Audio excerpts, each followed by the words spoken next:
Good evening दोस्तों। तो शुरू करते हैं आज अपने एग्जाम गाइड एनालिसिस में। तो दोस्तों, वीडियो देखने से पहले इस वीडियो को आप लाइक एंड सब्सक्राइब कर दीजिएगा।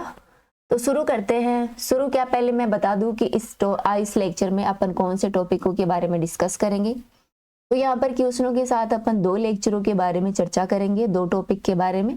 एक तो पर महात्मा बुद्ध के बारे में चर्चा करेंगे और एक ज्वालामुखी कैसे फटती है, क्या कुछ होती है, कहाँ पे कौन सी ज्वालामुखी है, उनके बारे में अपन विस्तार से चर्चा करेंगे। तो शुरू करते हैं आज के पहले क्वेश्चन के साथ।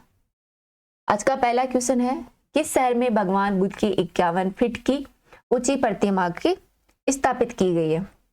तो बताइए, हाल ही में एक देश है जहां पर भगवान बुद्ध है, उनकी 51 फुट की एक प्रतिमा बनाई गई है। तो ये कहाँ बनाई गई है? मेरठ, कौशाम्बी, आगरा, झांसी, कौन से क्षेत्र में है ये जो प्रतिमा बनाई गई है? दोस्तों, कौशाम्बी में बनाई गई है यह प्रतिमा। कौशाम्बी महात्मा बुद्ध से रिलेटेड एक बहुत ही महत्वपूर्ण क्षेत्र है, वहां पर इस प्रतिमा का अनावरण किया गया है। जान लेते हैं भगवान बुद्ध के बारे में। तो दोस्तों, भगवान बुद्ध है वो बौद्ध धर्म के संस्थापक है। ठीक है, इन्होंने बौद्ध धर्म की स्थापना की थी और इनके जन्म का नाम था वो सिद्धार्थ था। बचपन में इनका नाम सिद्धार्थ था, बाद में इसका नाम गौतम बुद्ध पड़ गया। दोस्तों, इनका जन्म है वो 563 बीसी में लुम्बिनी में हुआ था, जो भी अपने नेपाल के बगल में है। लुम्बिनी में ये जन्म लिए थे और ये साक्य वंश से बिलोंग करते हैं।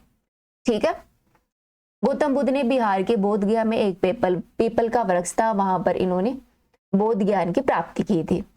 और इनका जो पहला इन्होंने जो उपदेश दिया था वो सारनाथ वाराणसी में दिया था।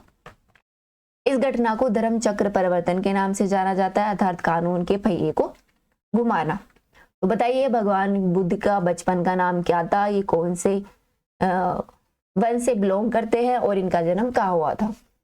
तो इनके बचपन का नाम सिद्धार्थ था। लुम्बिनी में ये जन्म लिए थे 563 बीसी में। ये साक्य वंश से बिलोंग करते हैं और इन्हें जो ज्ञान की प्राप्ति हुई थी वो अपने बोध गया बिहार में हुई थी। और इन्होंने अपना जो पहला उपदेश दिया था वो यूपी के एक जिला है वाराणसी, वहां के एक सारनाथ गांव है, वहां पर दी थी। जहां पर इन्होंने पहला उपदेश दिया था उसे धर्म चक्र परिवर्तन के नाम से जाना जाता है। दोस्तों, यूपी के कुशीनगर में इन्होंने 80 वर्ष की आयु में इनका निधन हो गया था। 483 बीसी में इनकी डेथ हो गई थी, ये स्वर्गवास को प्राप्त हो गए थे और इस घटना को महापरिनिर्वाण के नाम से भी जाना जाता है। दोस्तों, भगवान बुद्ध को है वो जो अपने भगवान विष्णु है उनके 10वें अवतार के रूप में भी जाना जाता है। पूछ लिया जाए कि भगवान के जो 10 अवतार हैं उनमें भगवान बुद्ध के कौन से अवतार को माना जाता है, तो इनका 8वां अवतार था जो भगवान विष्णु का अवतार माना जाता है। और ये 80 वर्ष तक जिए थे। इनकी डेथ हो गई थी कुशीनगर में, जो अपने यूपी में स्थित है, 483 बीसी में। दोस्तों, इन्होंने बौद्ध धर्म की स्थापना की थी। बौद्ध धर्म की शुरुआत लगभग 2600 बीसी पूर्व हो गई थी। दोस्तों, बौद्ध धर्म की 4 शिक्षाएं थी महत्वपूर्ण से जिन्हें सत्य और अष्टांगिक मार्ग के नाम से भी जाना जाता है। ठीक है, इन्होंने जो शिक्षाएं दी थी वो 4 महान आर्य सत्य दिए थे और अष्टांगिक मार्ग के रूप में दी थी।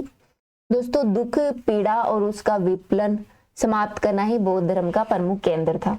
अर्थात इन्होंने कहा कि दुख का कारण क्या है उसके बारे में जानना और उसको समाप्त करना ही इस धर्म का प्रमुख केंद्र बिंदु रहा। बौद्ध धर्म का सार था वो आत्मज्ञात और निवारण को प्राप्त करना है, जिसे इस जीवन में प्राप्त किया जा सकता है। अर्थात ये इनका जो मूल भावार्थ है जो इनके बौद्ध धर्म का, इसमें ये था कि आप आत्मज्ञान की प्राप्ति करें और इस आत्मज्ञान को ही निवारण के नाम से भी जाना गया। दोस्तों, बौद्ध धर्म में किसी देवता या फिर किसी देवी को नहीं माना जाता है। अपने हिंदू धर्म में अपन देवताओं को सर्वोच्च मानते हैं, वही बौद्ध धर्म है वो मध्यम मार्ग की बात करता है। इन्होंने किसी देवता या देवी को सर्वोच्च नहीं माना था। दोस्तों, बौद्ध धर्म की 4 परिषदें हुई थी। प्रथम बौद्ध संगति है परिषद है, वो अजात शत्रु ने करवाई थी राजगृह में और इसके अध्यक्ष थे महाकश्यप। यह करवाई गई थी 483 बीसी में। वही दूसरी जो बौद्ध परिषद है उसका आयोजन कालाशोक ने करवाया था अपने वैशाली में, जिसके अध्यक्ष थे सुबुकामी, ये हुई थी 383 BC में। तीसरी बौद्ध परिषद है वो अपने अशोक सम्राट अशोक ने करवाई थी। ये पाटलिपुत्र में हुई थी और इसके अध्यक्ष थे मेघालीपुत्र। चौथी बौद्ध संगति है वो कनिष्क ने करवाई थी, जो अपना कुंडलवन है कश्मीर में वहां पर करवाई थी और इसके अध्यक्ष थे वसुमित्र। ठीक है, तो बताइए तीसरी बौद्ध संगति के अध्यक्ष कौन थे? मोगालीपुत्र थे। और पहली बौद्ध संगति किसने करवाई थी? अजातशत्रु ने करवाई थी। और चौथी बौद्ध संगति कहाँ हुई थी? कुंडलवन कश्मीर। किसानी बहुत इंपॉर्टेंट है, यहाँ से बार बार क्वेश्चन पूछ लिए जाते हैं। आगे चर्चा करते हैं बौद्ध धर्म की शाखाओं के बारे में। तो दोस्तों बौद्ध धर्म है वो विभिन्न भागों में बट गया था जैसे जैसे ये डेवलप हो रहा था। बौद्ध धर्म मुख्य रूप से सबसे पहले तो दो भागों में बटा था, हीनयान और महायान के रूप में। दोस्तों महायान जो बौद्ध पुजारक थे जो महायान की वकालत करते थे वो मूर्ति पूजा में विश्वास करते थे और गृहस्थी में विश्वास करते थे। वही हीनयान है वो मूर्ति पूजा नहीं करते थे। इसके अलावा बौद्ध धर्म की दो परंपराएं और थी जिसमें एक थेरवाद और एक वज्रयान। वज्रयान तक आते आते बौद्ध धर्म में बहुत सारी जो तांत्रिक क्रियाएं होती है वो शामिल हो गई थी और ये जो धर्म है वो धीरे धीरे विलुप्ति के कगार पर आ गया था। इसमें बहुत सारी कमियां हैं, वो जो जैसे स्थापित हुआ था मूल रूप से बौद्ध धर्म वैसा ना रहकर बाद में इसमें बहुत सारी तांत्रिक भोग विलास की भावना राशि ऐसे जो चीजें हैं वो शामिल हो गई थी जब इसका वज्रयान रूप सामने आया था। दोस्तों बौद्ध धर्म है उस पर 3 ग्रंथ लिखे गए हैं, विनय पिटक, सूत पिटक और अभिधम पिटक। विनय पिटक है उसमें जो भगवान बुद्ध से जो जीवन से रिलेटेड जो मठ थे उनके बारे में जो नियम कानून है जो भगवान बुद्ध ने बनाए थे मठ से रिलेटेड उनके बारे में चर्चा की गई है। वही सूत पिटक में भगवान बुद्ध की जो शिक्षाएं हैं उनके धम्म है उसके बारे में बताया गया। और अभिधम पिटक में एक दार्शनिक विश्लेषण और शिक्षण की व्यवस्था का प्रावधान किया गया। ये पूछ लिया जाता है कि विनय पिटक में भगवान बुद्ध ने जो क्या संकलित किया गया है तो इसमें भगवान बुद्ध के जीवन से रिलेटेड जो नियम कानून थे वो शामिल है और सूत पिटक में भगवान बुद्ध की जो दी हुई शिक्षा है उनको शामिल किया गया है। दोस्तों बौद्ध धर्म है उसने भारतीय संस्कृति पर कैसे प्रभाव डाला इसके बारे में बात करें तो बौद्ध धर्म में क्या है कि अहिंसा की बात की गई थी और ये अहिंसा का मार्ग है वो अपने स्वतंत्रता आंदोलन के दौरान महात्मा गांधी ने अपनाया था और वर्तमान में भी जो अपनी जो मूल्य हैं उनमें अहिंसा की बात की जाती है। तो ये वहां से आकर स्वतंत्रता आंदोलन से होते हुए वर्तमान में भी अहिंसा का मार्ग अपनाया जाता है। भारत की कला एवं वास्तुकला में इसका योगदान उल्लेखनीय है।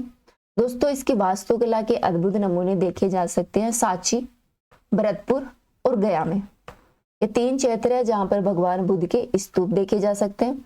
इसमें सांची का स्तूप है वो बहुत ही प्रसिद्ध है। इसके अलावा भरत और गया का जो स्तूप है वो भी महत्वपूर्ण स्थान रखते हैं। दोस्तों इसने तक्षशिला, नालंदा, विक्रमशिला जो आवासीय विश्वविद्यालय है उनके माध्यम से जो अपनी शिक्षाएं थी उसका प्रचार प्रसार किया और जो बौद्ध धर्म का प्रसार हुआ जो इन्होंने भाषा अपनाई थी वो पाली भाषा थी। पाली भाषा के साथ इन्होंने स्थानीय भाषाओं का भी प्रयोग किया और बौद्ध धर्म से रिलेटेड जो शिक्षाएं थी उनका प्रचार प्रसार किया। सॉरी। तो बताइए बौद्ध धर्म में कौन सी भाषा का प्रयोग किया गया था? तो बौद्ध धर्म में दोस्तों पूछ लिया जाता है कौन सी भाषा का प्रयोग किया गया था। इसमें पाली भाषा का प्रयोग किया गया था। दोस्तों बौद्ध धर्म है वो वर्तमान में अपने संपूर्ण एशिया में फैला हुआ है। जापान में, चीन में, अपने जो नॉर्थ ईस्ट का इलाका है वहां पर बौद्ध धर्म को मानने वाले बहुत से लोग हैं। आगे देखिए बौद्ध धर्म के जो धर्म स्थल है उनके बारे में। तो नालंदा बिहार में नालंदा महाविहार का पुरातात्विक स्थल है। कहाँ है? नालंदा बिहार में। सांची मध्य प्रदेश में एक बौद्ध धर्म का स्मारक है। बोध गया बिहार में बोधिस्त्व विहार परिसर है और अजंता गुफा है वो महाराष्ट्र में है जहाँ पर बौद्ध धर्म से रिलेटेड आपको जानकारी मिलती है।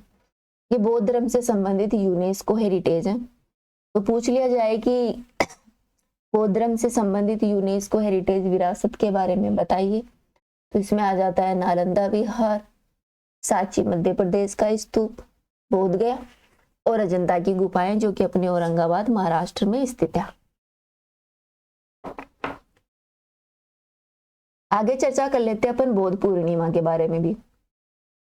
दोस्तों, बौद्ध पूर्णिमा है एक महत्वपूर्ण उत्सव होता है जो बौद्ध धर्म के अनुयायी है उनके लिए। बुद्ध पूर्णिमा है वो भगवान बुद्ध का जन्म हुआ था, उस दिन मनाई जाती है। इसे बैसाख के नाम से भी जाना जाता है। ठीक है, किस नाम से जानते हैं? बैसाख के नाम से भी इसे जाना जाता है। ये वैश्विक समाज में बौद्ध धर्म के योगदान को देखते हुए 1999 में जो अपना संयुक्त राष्ट्र संघ था, उसने इस दिवस को मान्यता प्रदान की थी। अतः जो बौद्ध पूर्णिमा है, जिसे बैसाख के नाम से भी जाना जाता है, इसे 1999 में जो अपना यूनाइटेड नेशन है उसके द्वारा वैश्विक स्तर पर एक दिवस घोषित किया गया था। दोस्तों, बौद्ध धर्म है उसमें जन्म, ज्ञानोज्ञ और जो महापरिनिर्वाण है, इसे तिहरा धन्य दिवस भी माना जाता है। बौद्ध पूर्णिमा है वो आमतौर पर अप्रैल और जो मई का महीना होता है उसके बीच की जो पूर्णिमा आती है उस दिन मनाया जाता है, और इस दिन को भारत सरकार ने राजकीय अवकाश के रूप में भी घोषित किया है। दोस्तों, इस अवसर पर क्या होता है कि जो बोध गया का जो बिहार में बोध गया है, वहां पर भगवान बुद्ध का स्तूप है, उसे यूनेस्को हेरिटेज के रूप में मान्यता दी गई है, और वहां पर महाबोधि विहार आते हैं भक्त के रूप में। यहाँ पर बहुत से लोग आते हैं बुद्ध पूर्णिमा को। बोध विहार वह स्थान होता है जहां पर भगवान बुद्ध को ज्ञान की प्राप्ति हुई थी। अगला क्वेश्चन है, हाल ही में किसने दुनिया का सबसे तेज इंटरनेट लॉन्च किया है? बताओ कौन सा देश है जिसने हाल ही में दुनिया का सबसे तेजी से चलने वाला इंटरनेट लॉन्च किया? दोस्तों, आज का जमाना है वो इंटरनेट का जमाना है। इंटरनेट के बिना तो कुछ भी नहीं है। तो इंटरनेट को बढ़ावा देने के लिए चीन ने हाल ही में दुनिया का सबसे तेज चलने वाला नेट लॉन्च किया है। अभी अपने यहाँ पे इंडिया में 5G नेट चल रहा है, अब चीन इससे भी आगे निकल गया है। अगला क्वेश्चन है, वनडे वर्ल्ड कप के इतिहास में कौन सी टीम ने सबसे बड़े रन चेंज का रिकॉर्ड बनाया है? तो बताओ, वनडे वर्ल्ड कप हुआ था उसमें किसने सबसे ज्यादा रन बनाए हैं? तो दोस्तों, पाकिस्तान ने इस मैच में सबसे ज्यादा रन बनाए हैं। अगला क्वेश्चन है, उत्तरी कोरिया किस देश में अपना राजनयिक मिशन बंद कर रहा है? बताइए, उत्तरी कोरिया है उसका एक मिशन है राजनयिक मिशन, जो कि बंद करने जा रहा है। तो दोस्तों, उत्तरी कोरिया हाल ही में उनका एक नेपाल में मिशन चल रहा था, इसे बंद करने की बात कर रहा है। अगला क्वेश्चन है, भीलवाड़ा जिले का आंगूचा गुलाबपुरा क्षेत्र किस खनिज के लिए प्रसिद्ध है? आई थिंक ये तो सबको पता ही होगा, ये बहुत इंपॉर्टेंट जगह है आंगूचा गुलाबपुरा। दोस्तों, ये भीलवाड़ा का एक क्षेत्र है जहां पर सीसा जस्ता सबसे ज्यादा होता है। ठीक है। अगला प्रश्न है, मध्य प्रदेश के किस जिले में देश का पहला आदिवासी शोध संचार केंद्र स्थित है? तो बताइए दोस्तों, मध्य प्रदेश का कौन सा जिला है जहां पर पहला आदिवासी शोध संचार केंद्र स्थापित किया गया है? दोस्तों, ये अपने झाबुआ मध्य प्रदेश का एक जिला है, वहां पर स्थापित किया गया है। जो आदिवासी लोग हैं उनसे कनेक्ट होने के लिए, उनकी जो दुर्दशा है उनसे, जो वो जंगलों में रहते हैं उससे बाहर निकाल कर उनका विकास करने के लिए, उनकी हेल्थ, एजुकेशन आदि पर ध्यान देने के लिए और संचार के थ्रू उनको मेन लोगों से जोड़ने के लिए यह केंद्र स्थापित किया गया है। अगला क्वेश्चन है, किस वर्ष ब्रिटिश सरकार ने अस्पृश्यों के लिए पृथक निर्वाचन की घोषणा की थी? दोस्तों, जब अपने ऊपर ब्रिटिश लोग शासन कर रहे थे तो उन्होंने भारत को तोड़ने के लिए बहुत सारे प्रयास किए। इसमें एक प्रयास था, उन्होंने जो अस्पृश्य लोग थे, छुआछूत उस समय भारत में बहुत ज्यादा चल रही थी, उसको तोड़ने के लिए एक निर्वाचन, पृथक निर्वाचन का कानून लेकर आई थी, जो कि इसे लागू किया था उन्होंने 1932 में। अर्थात उन्होंने घोषणा कर दी थी कि जो अस्पृश्य लोग हैं, छुआछूत लोग हैं, उनको अलग से जो निर्वाचन, जो चुनाव करवाए जाते थे उनमें पृथक से निर्वाचन के स्थान दिया गया था। अगला क्वेश्चन है, अकबर के समय में सैन्य कमांडरों को किस नाम से जाना जाता था? तो बताइए, अकबर मुगल काल के एक बहुत ही महत्वपूर्ण महान शासक थे जिनके समय बहुत सारे सैन्य कमांडर थे। इनको दीवान बख्शी या कोतवाल में से किस नाम से जाना जाता था? सैन्य कमांडरों को। दोस्तों सैन्य कमांडरों को फौजदारों के नाम से जाना जाता था। अपना नवा क्वेश्चन है, भारत के संविधान का निम्नलिखित में से कौन सा अनुच्छेद राज्य कार्यकारिणी से संबंधित है? बताओ राज्य कार्यकारिणी से कौन सा अनुच्छेद संबंधित है? दोस्तों अपने राज्य की कार्यकारिणी व्यवस्था है वो अनुच्छेद 153 से अनुच्छेद 167 के बीच में है। 153 से 167 के बीच में कार्यकारिणी के बारे में बताया गया है। दोस्तों कार्यकारिणी के बारे में चर्चा करें राज्य की, तो जो संविधान का भाग 6 है उसमें राज्यों से संबंधित जो प्रावधान किए गए हैं उनके बारे में बताया गया है। और राज्य कार्यकारिणी से जो संबंधित अनुच्छेद है वो 153 से 167 के बीच में, यानी अनुच्छेद 153 से 162 के बीच गवर्नर के साथ और अनुच्छेद 163 से 167 के बीच में राज्य मंत्री, एडवोकेट जनरल आदि के व्यवहार में बात की गई है। ठीक है, अनुच्छेद 153 से 162 में आता है गवर्नर के बारे में, अपने राज्यपाल होते हैं उनके बारे में बताया गया है। और अनुच्छेद 163 से 167 में भी यह बताया गया कि विधानमंडल में जो मंत्री होते हैं, मुख्यमंत्री होते हैं, साथ ही जो एडवोकेट जनरल होते हैं उनके बारे में बताया गया। दोस्तों राज्य की जो कार्यकारिणी होती है उसमें होता है अपना राज्यपाल, मुख्यमंत्री और मंत्रिपरिषद तथा महाधिवक्ता होता है। इसमें 4 लोग शामिल होते हैं। राज्यपाल होता है, मुख्यमंत्री होता है, साथ में जो मंत्रिपरिषद होता है और महाधिवक्ता होता है। दोस्तों राज्यपाल होता है वो मुख्यमंत्री का चुनाव करता है और मुख्यमंत्री की सलाह पर मंत्रिपरिषद का चुनाव करता है। किसी राज्य का जो कार्यकारिणी अधिकार है वो राज्यपाल में निहित होता है और वह राज्य का संवैधानिक प्रमुख होता है। ठीक है, तो बताइए राज्य का कार्यकारिणी अधिकारी कौन होता है? वो होता है राज्यपाल, और राज्य का संवैधानिक प्रमुख माना गया है वो भी राज्यपाल को माना गया है। अगला क्वेश्चन है, भारत की सीमा में स्थित एकमात्र सक्रिय ज्वालामुखी कौन सा है? तो बताइए इनमें से भारत में हाल ही में एकमात्र ज्वालामुखी सक्रिय जो कि अपने अंडमान निकोबार में है वो है बेरन द्वीप। ठीक है, कौन सा है? बेरन द्वीप। अपन ज्वालामुखी के बारे में चर्चा कर लेते हैं। दोस्तों ज्वालामुखी होती है वो पृथ्वी की सतह पर उपस्थित ऐसी दरार या मुख होता है जिससे पृथ्वी के अंदर से गर्म लावा, गैस या फिर भस्म और जो बहुत सारी जो गैसें होती है वो बाहर निकलती है।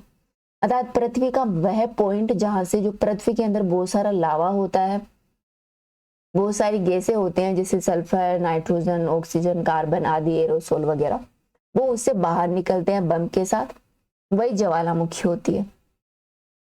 वस्तुतः यह पृथ्वी की जो ऊपरी सीमा होती है वहां पर एक विभंग होता है जिसके द्वारा अंदर का जो पदार्थ होता है वो बाहर की ओर निकलता है।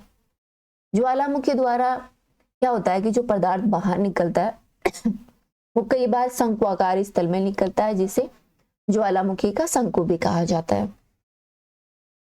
दोस्तों दुनिया में फैले ज्वालामुखियों के बारे में बात करें, दुनिया में जो ज्यादातर ज्वालामुखी आते हैं वो प्लेट जो टेक्टोनिक स्थान होते हैं उनके किनारों पर आते हैं, क्योंकि जब 2 प्लेटें हलचल करती हैं, आपस में टकराती हैं, तो वहां पर जो पृथ्वी की जो अंदर लावा होता है वो बाहर निकलता है। उसी क्षेत्र पर सबसे ज्यादा ज्वालामुखी आती है जहां पर 2 प्लेटें टकराती है, अर्थात प्लेट जो विवर्तनी की जो किनारे होते हैं जहां पर 2 प्लेटें आपस में मिलती हैं वहां पर ज्वालामुखी सबसे ज्यादा आते हैं। हालांकि कुछ इंट्रा प्लेट ज्वालामुखी भी होते हैं जो मेंटल हॉटस्पॉट से बनते हैं। जो मेंटल हॉटस्पॉट से ज्वालामुखी बनते हैं इसका एग्जाम्पल अपना हवाई द्वीप, ठीक है, जो कि अमेरिका का एक क्षेत्र है। आइसलैंड जैसे कुछ ज्वालामुखी क्षेत्रों में हॉटस्पॉट और प्लेट सीमा दोनों होती है। ठीक है दोस्तों विश्व के ज्वालामुखी विस्तार के बारे में बात करें तो इसको अपन 3 कैटेगरी में बांट सकते हैं। सबसे पहले जो अपने परिप्रशांत महासागरीय क्षेत्र है उस बेल्ट में बांट सकते हैं, यानी परिप्रशांत बेल्ट है वहां पर ज्वालामुखी के क्षेत्र कौन से उसके बारे में बात करें तो अपना पैसिफिक वाला क्षेत्र होता है, पैसिफिक रेंज है अपना जो प्रशांत महासागरीय क्षेत्र है, इसे रिंग ऑफ फायर वाले ज्वालामुखी क्षेत्र के नाम से भी जाना जाता है। पूछ लिया जाता है रिंग ऑफ फायर के नाम से किसे जाना जाता है, वो अपनी परिप्रशांत बेल्ट पेटी को जाना जाता है। यहाँ पर प्रशांत महासागरों के किनारे जो आसपास के क्षेत्र हैं, साथ ही पृथ्वी के अधिकांश जो सबडक्शन क्षेत्र हैं, जो कि जहाँ पर क्या होता है कि ज्वालामुखी आती है और उच्च भूकंप वाले क्षेत्र है, वहां पर भी ज्वालामुखी आने के बहुत सारे चांस होते हैं। दोस्तों अपना पैसिफिक रिंग फायर क्षेत्र है, वहां पर लगभग 452 ज्वालामुखी आते हैं। इसके अधिकांश ज्वालामुखी है वो सक्रिय रूप से हैं, जिसमें रूस का अपना कामचट का प्रायद्वीप से लेकर जापान और जो अपना दक्षिणी पूर्वी एशिया के जो न्यूजीलैंड के जो द्वीप है उसके पश्चिमी किनारों तक स्थित है। अर्थात यह क्षेत्र है जो प्रशांत वाला जो ज्वालामुखी क्षेत्र है, ये रूस का एक प्रायद्वीप है, कामचट का प्रायद्वीप, वहां से शुरू होता है और फिर ये जापान होते हुए जो अपना दक्षिणी पूर्वी एशिया है वहां से होते हुए जो न्यूजीलैंड के द्वीप है पश्चिमी किनारे की तरफ, वहां तक ये क्षेत्र फैला हुआ है। अगली बेल्ट पेटी है मध्य महाद्वीपीय बेल्ट।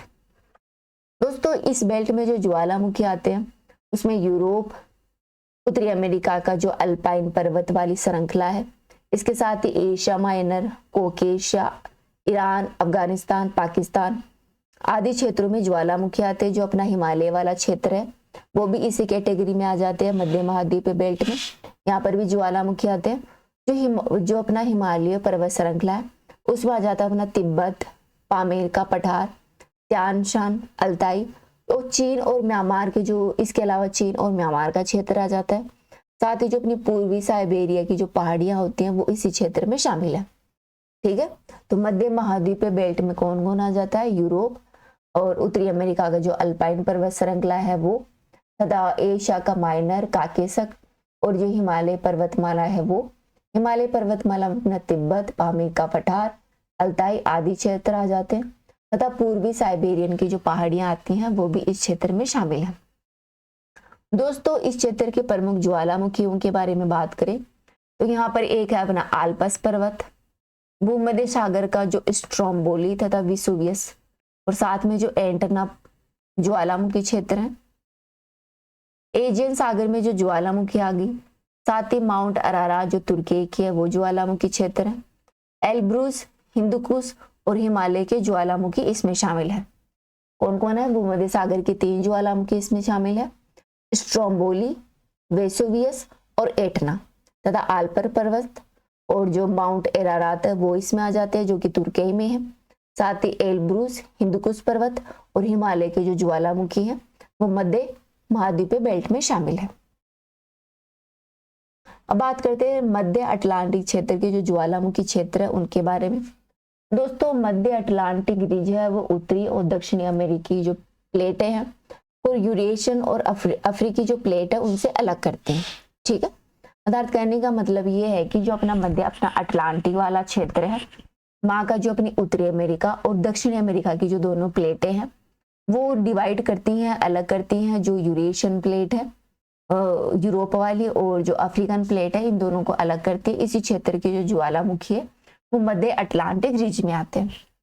दोस्तों इस क्षेत्र में मैग्मा समुद्र तल की दरारों से निकलकर ऊपर की ओर उड़ता है तथा ऊपरी भागों में बहने लगता है। जैसे ही मैग्मा पानी में मिल जाता है, क्योंकि अटलांटिक महासागर में निकलता है, तो ये ठंडा होकर जम जाता है तथा जिन प्लेटों से होकर यह गुजरता है वे प्लेट कड़े हो जाते हैं और वे प्लेट आपस में जुड़ जाते हैं। ठीक है, अब सारी सीमा के साथ साथ इस प्रक्रिया ने दुनिया के महासागरों के नीचे मध्य महासागरीय कटकों के रूप में सबसे लंबी स्थलाकृति संरचनाओं आदि का निर्माण भी किया है। आगे देख लेते हैं अपना इंट्राप्लेट ज्वालामुखी। दोस्तों ये जो ज्वालामुखी है वो ज्वालामुखी का लगभग 5% है। ये वो क्षेत्र है जहां पर प्लेट मार्जिन से निकलता है। प्लेट मार्जिन जो क्षेत्र होता है वहां से ज्वालामुखी नहीं निकलता है। इंट्राप्लेट या हॉटस्पॉट ज्वालामुखी के रूप में इन्हें संदर्भित किया जाता है। दोस्तों हॉटस्पॉट एक गहन मेंटल प्लम के ऊर्ध्वाधर गमन से संबंधित होता है, जिसका कारण पृथ्वी के मेंटल में अत्यधिक चिपचिपे पदार्थों का धीमी गति से बाहर की ओर प्रवाहित होना होता है। इसे एकल महासागरीय ज्वालामुखी तथा हवाई एम्परर सी माउंट श्रृंखला जैसे ज्वालामुखी की श्रृंखला के द्वारा भी दर्शाया जाता है। ये आप मैप्स देख सकते हैं ज्वालामुखी के बारे में, ठीक है। तो ये जो अपना अटलांटिक रिज वाला क्षेत्र है, इसमें ये अपनी यूरेशियन प्लेट आ जाती है और ये अपनी अफ्रीकन प्लेट है, ये उत्तरी अमेरिकन प्लेट और ये दक्षिण अमेरिकन प्लेट। तो यहाँ पर जो ज्वालामुखी आते हैं वो जो पानी है उसमें बहकर ठंडे हो जाते हैं जब लावा बाहर निकलता है। और ये वाला क्षेत्र अपना पैसिफिक वाला क्षेत्र है। इस क्षेत्र को रिंग फायर के नाम से भी जाना जाता है। यहाँ पर ये क्षेत्र है, यहाँ पर बहुत सारे ज्वालामुखी आते हैं, जो कि अपने सबसे ज्यादा भूकंप और ज्वालामुखी यहीं आते हैं। दोस्तों, भारत में ज्वालामुखियों के बारे में बात करें तो भारत का एक सबसे महत्वपूर्ण ज्वालामुखी द्वीप है बेरन द्वीप। आज का क्वेश्चन भी बेरन द्वीप पर था। यह अंडमान समूह में स्थित है, जो कि भारत का एकमात्र सक्रिय ज्वालामुखी है। इसके अलावा भारत में जो और ज्वालामुखी है वो निष्क्रिय हो चुके हैं, जिसमें नारकोंडम है वो अंडमान द्वीप समूह में है, बारातांग है वो भी अंडमान द्वीप समूह में है, ड्रैगन ट्रैप है जो अपना महाराष्ट्र वाला क्षेत्र है वो जो कि वर्तमान में निष्क्रिय हो चुका है। साथ ही धनोदर हिल्स है वो गुजरात की है और धोसी हिल्स है वो हरियाणा की है। ये भी अपने ज्वालामुखी निष्क्रिय क्षेत्र है। धनोदर हिल्स गुजरात की और धोसी हिल्स हरियाणा की। अब देख लेते हैं विश्व के प्रमुख ज्वालामुखियों के बारे में। तो दोस्तों, एल्ब्रुस ज्वालामुखी क्षेत्र है वो जॉर्जिया का है। माउंट एब्रूस है वो अंटार्कटिका का है। जबकि विसुवियस जो सुसुप्त प्रसुप्त ज्वालामुखी है वो इटली का है और मैना है वो फिलीपींस का है। वहीं अपना स्ट्रोम्बोली जो सक्रिय ज्वालामुखी है वो भूमध्य सागर का प्रमुख है, जो कि लिपारी द्वीप पर उत्पन्न होता है। चिम्बोबोरो जो ज्वालामुखी है वो एक शांत ज्वालामुखी है, जो कि इक्वेडोर का है। विपोप ज्वालामुखी भी एक शांत ज्वालामुखी है, जो कि म्यांमार में है। और एल मिस्टी ज्वालामुखी है वो पेरू का है। इसके अलावा माउंट पिनाटुबो है वो फिलीपींस का है। बेरेन है वो भी अभी ने चर्चा की, वो अंडमान निकोबार का भारतीय क्षेत्र है। नारकोंडम है वो एक तरह का सुसुप्त ज्वालामुखी है, जो भी अंडमान द्वीप समूह में स्थित है।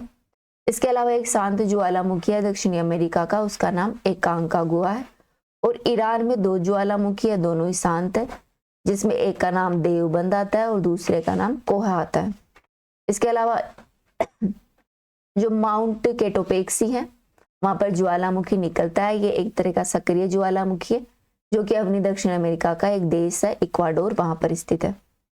वहीं जो सिसिली इटली में एक सक्रिय ज्वालामुखी है, उसका नाम है माउंट एटना। और जापान में माउंट फ्यूजियामा एक सक्रिय ज्वालामुखी है। इसके अलावा मोनोलोआ है वो हवाई द्वीप में स्थित है। किलिमंजारो है वो तंजानिया अपने अफ्रीका में है। माउंट रेनियर है वो संयुक्त राज्य अमेरिका का एक ज्वालामुखी क्षेत्र है। माउंट ताल है वो फिलीपींस में है। कैमरून है वो अपने जो वेस्ट अफ्रीका है वहां पर है। ओल्ड फेथफुल है वो इंडोनेशिया का है। इसके अलावा मोना लाओ है वो अपने अमेरिका का जो हवाई द्वीप क्षेत्र है वहां का एक सक्रिय प्रसुप्त ज्वालामुखी है। माउंट उंजे है वो होन्शु जापान में निकलता है। और नवादो डेल रुइज है वो एंडीज कोलंबिया का है। सेमरू है वो जावा इंडोनेशिया का है। गुआललातीरी है वो एंडीज चिली का है। ये एंडीज पर्वत है दक्षिण अमेरिका की, जो कि विश्व की सबसे बड़ी पर्वत श्रृंखला है, वहां का है। और सांता एना है वो काराकोटा इंडोनेशिया का प्रमुख ज्वालामुखी क्षेत्र है, सांता एना। तो ये आपने चर्चा की विभिन्न देशों में फैले हुए ज्वालामुखी क्षेत्रों के बारे में। तो इस वीडियो में इतना ही। कल फिर मिलते हैं आपको। वीडियो कैसा रहा कमेंट में जरूर बताएं। Thank you.